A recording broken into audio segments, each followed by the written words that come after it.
There was once a bridge that did not lead anywhere anyone could name. She stood at its center, the bridge keeper, and she had forgotten which side was home. The fog had swallowed her memory years ago, or perhaps centuries. Time moves strangely when you are the only person who remembers that you exist. She knew the bridge was old. She knew the planks beneath her boots were worn smooth by footsteps that no longer came. She knew the river below ran in two directions at once, which is the sort of thing you only notice when you have absolutely nothing else to do. On her left, the world was green. Not the gentle green of spring meadows, but the deep, hungry green of forests that have never known an axe. Trees grew so thick their branches wove a ceiling over the land, and in that perpetual twilight, creatures moved with too many legs and eyes that glowed like dropped coins. The people there, if you could call them people, spoke in riddles and traded in favors that could not be repaid with gold. They called their world the verdant, and they feared the bridge. They feared her. On her right, the world was stone. Towers of it, carved by hands that had long since crumbled to dust, rose from a plain of ash-colored sand. The sun there never set, only hung in a white sky like a blind eye.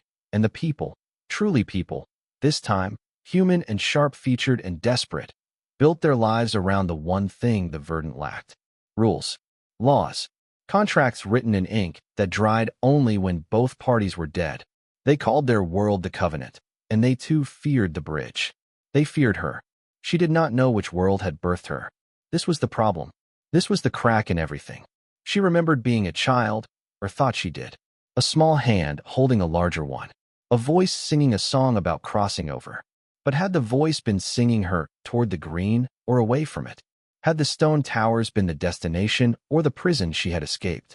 The fog had taken that too. The fog that pooled around the bridge's pilings every dawn and never fully burned away by noon. It had started as mist, then become memory eater, then become her only companion. So she did what any reasonable person does when they have lost their origin story. She made up a new one. Every morning, she swept the bridge. There was no dirt, but sweeping gave her hands purpose. Every afternoon, she polished the railings, though no hand had gripped them in longer than she could count. Every evening, she stood at the exact center and waited for someone to cross. No one ever did. The verdant folk had their own paths through the forest, paths that bent around the bridge like water around a stone. The Covenant people had their laws, and their laws said the bridge was cursed, that the bridge keeper was a ghost, that crossing meant forfeiting your name to the fog. She did not feel like a ghost. Ghosts, she assumed, did not get hungry. Ghosts did not hum tuneless songs to themselves. Ghosts did not wonder, with a sharpness that felt like breathing broken glass, whether they had ever been loved. But she was lonely. That, she was certain of. That memory the fog could not take, because loneliness is not a memory. It is a weather system. Then came the night the fox talked back. She had seen foxes before. The verdant sighed through shadows that moved like foxes, and sometimes real ones, or real enough, darted across the bridge at dawn, vanishing into the fog before she could call out. But this one stopped. Saturday, wrapped its tail around its feet, and looked at her with eyes the color of old pennies.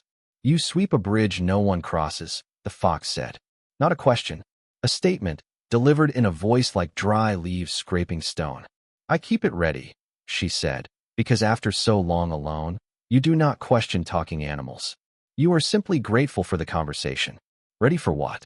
For whoever needs to cross." The fox laughed, a sound like twigs snapping. "No one needs to cross. The verdant has everything the covenant wants. The covenant has everything the verdant fears. They are perfect opposites. They do not need each other. They do not need you." She gripped her broom tighter. "Then why am I here?" "That," said the fox, "is the question that will unmake you." It stood, shook its fur, though it was not wet, and trotted toward the covenant's side. At the edge of the bridge, it paused. The fog does not eat memory. It reflects it. You are standing in a mirror, bridgekeeper, and mirrors only show you what you already know. Then it was gone, and she was alone again, but alone in a different way. Alone with a sentence that circled her mind like a moth. She stopped sleeping. She walked the bridge end to end, counting planks, and the count was never the same twice. She pressed her ear to the railings and heard, faintly, the echo of footsteps that had not yet happened. She looked into the river and saw her reflection, but older, younger, with hair she did not recognize and eyes that held secrets she had not yet learned.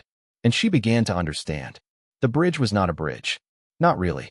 It was a question. And questions, when left unanswered long enough, become doors. She found the door on the seventh night of no sleep.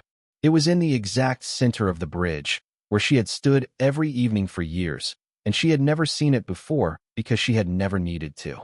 A simple door, wooden, with a handle of twisted iron.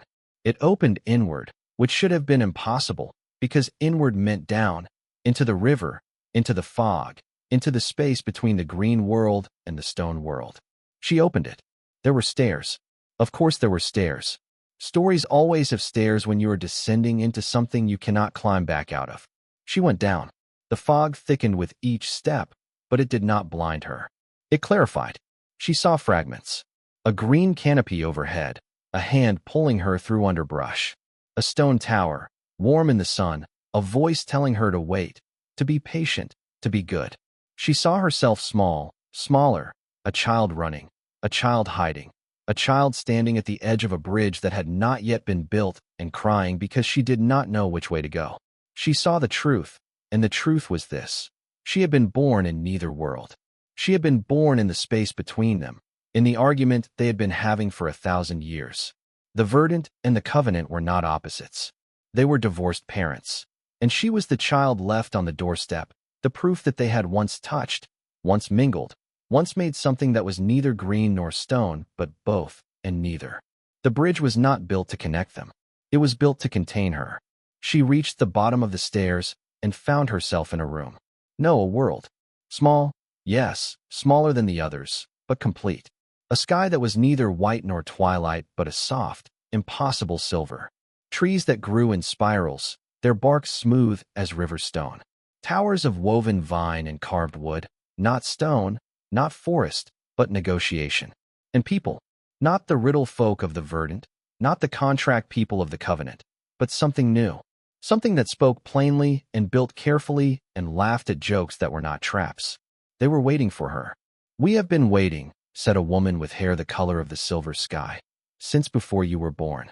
Since before the bridge was built. Since the first time the green world and the stone world tried to unmake each other and made you instead." "I do not understand," she said, though she was beginning to. "You are the third world," said a man whose hands were scarred from building. "Not green, not stone, both and neither.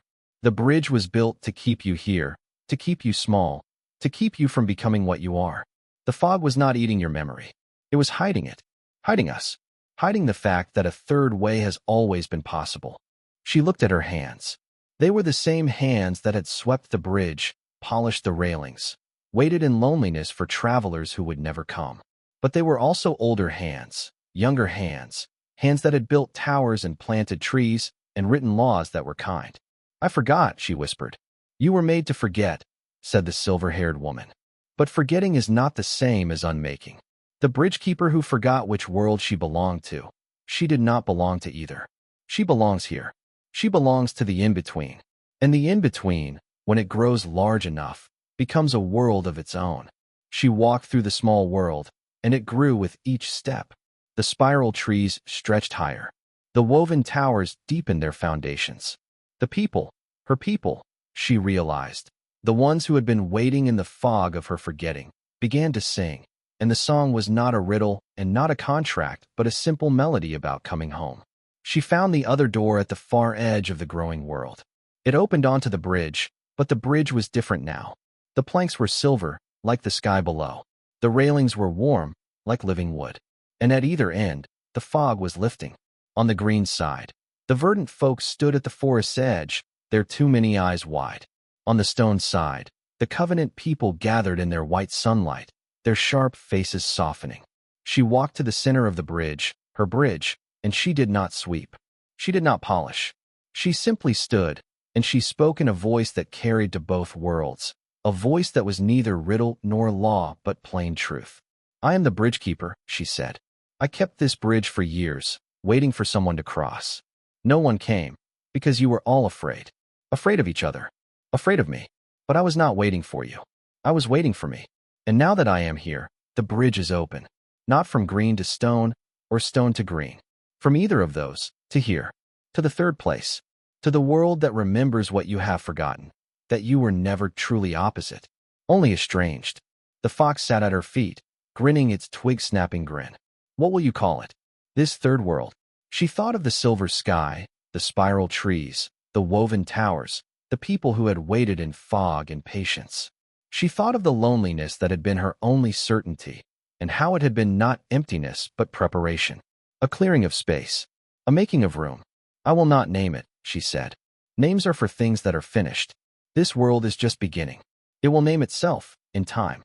And when it does, it will be a name that neither green nor stone could have imagined, because it will belong to everyone who has ever stood between two places and refused to choose. The verdant folk took one step forward. The covenant people took one step forward. And she, the bridge keeper who had forgotten everything, and in doing so remembered the most important thing, held out her hands to both. The bridge did not end that day. It grew wider. It sprouted gardens in its center, where green and stone could meet and trade not favors or contracts but stories.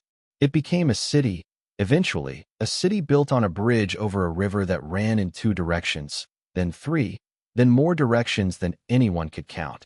And she lived there, not as keeper but as citizen, among people who had come from both sides and from neither, people who had forgotten their origins and found them again in the silver fog of the in-between. She swept sometimes, out of habit, but the bridge no longer needed keeping. It needed living. On certain mornings, when the fog rose silver and soft, she would walk to the exact center and open the door that was no longer hidden. She would descend the stairs and find the world below larger than she remembered, always larger, always growing, always becoming.